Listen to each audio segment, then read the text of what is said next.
I mean, I'm at a loss for words like you guys. It was just this incredibly boiled over rivalry, right? Like they had stoked tensions. Conor had said pretty remarkable things. He said that his manager was a terrorist, for crying out loud, right? I mean, and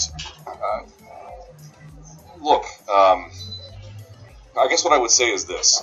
I have two thoughts. One is I think that there's a question we have to ask ourselves. I'm not in any way suggesting that the UFC should regulate what fighters say, but at some point you have to just take inventory of what you're doing. You charge into a Bellator cage, nothing happens to you. Your team doesn't punish you. Remember, Dylan Dennis got kicked out of Marcelo Garcia's for just being weird on Instagram. And SBT did nothing to Conor, right? So just consider that for a moment.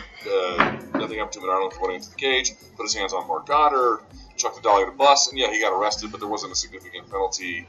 The UFC didn't punish him. Like, the institutions that are all supposed to check behavior, none of them did anything. And so... Valid point, man. Wholeheartedly agree with what he said. Just to give you a backstory, all of this started back when Conor, or rather Khabib, smacked up Artem Lobov, right? Conor responded by flying over to Brooklyn, throwing the dolly at the bus. Very little consequences came from him doing that, which, by the way, was a crime. Let's not forget that, right? But we know why. We know why he wasn't punished for that. I mean, Conor is the golden boy of MMA. There is no way they're going to let their biggest cash cow suffer for the things he's done, right? Fast forward to Khabib absolutely dominating him. Don't get me wrong. Conor had his moments in that fight, but it proves my ultimate point.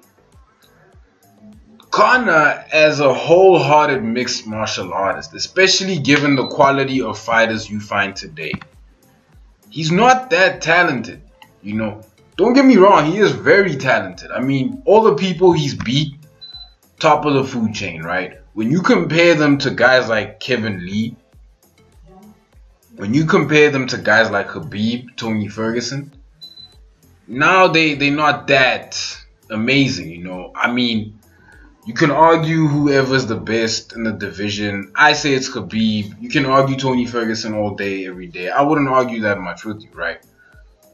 This goes back to exactly that. I don't think he's that talented, right? Fast forward to him being submitted by Khabib, fourth round submission, neck crank. And Khabib finally acts out. He finally goes on, I don't even want to call it a superstar rant, because to me it was justified, my guy. For Khabib to retaliate that way and minimal damage was caused. Nobody was hurt, nobody's getting sued. Maybe Khabib might be, but there was very little damage caused that night, and Khabib gets his purse revoked. Khabib gets his purse held back longer than Conor. He's getting charged. Where were all these consequences for Conor McGregor when he threw that dolly at that bus?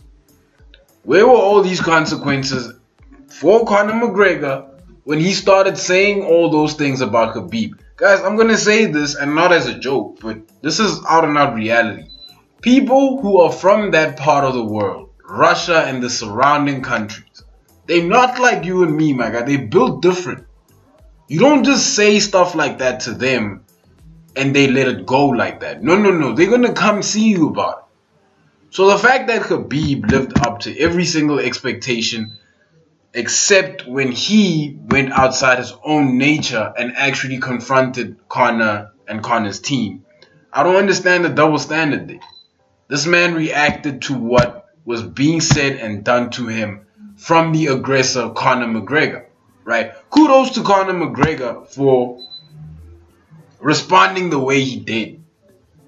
Because if he responded in any Mariah Carey diva-like situation, if he responded in such a way where we would deem him to be superstar quality, something straight up soft, then I would have been really disappointed. Like, the institutions that are all supposed to check behavior, none of them did anything.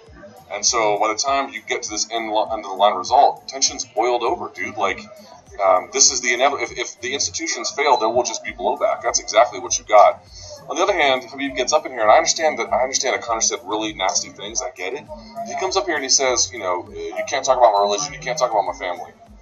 Yeah, you can actually. It's called freedom of speech. Like, you know, you have to kind of accept some of these things. But on the other hand, dude, that's like, it comes from a place where they don't play games, man. They don't play games. So like, I know it's all over the place. I think it's because there's so many different ways to cut it. You know? A lot of people love the job. So this is a big deal for Asians around the world. Yeah, huge. All right, this movie, Crazy Rich Asians, it's top of the box office right now. It was a book too, right, Jim? Yeah. Did you guys read the book? Nah. It's about time Asians had a movie. This is the first time, right? There was a take it easy. Rush Hour 1, Rush Hour 2. Big Trouble in Little China. Brandon, that was Big one Trouble Asian in Little guy. China. Brandon, that was one Asian guy. Rumble in the Bronx. That was one Asian guy. Rumble in the Bronx. Listen, everyone listen. Rumble in the Bronx. Brandon. Godzilla 1, 2. Brandon, these are, I understand, but that was just some Asian actor. Enter the Dragon. Brandon, okay, but that was a long time ago. That was all karate. This is about The Last Samurai. There's no karate in this Tom movie. Cruise in The Last Samurai. There are no swords or karate. This is like human beings having like relationships. Disney's Mulan.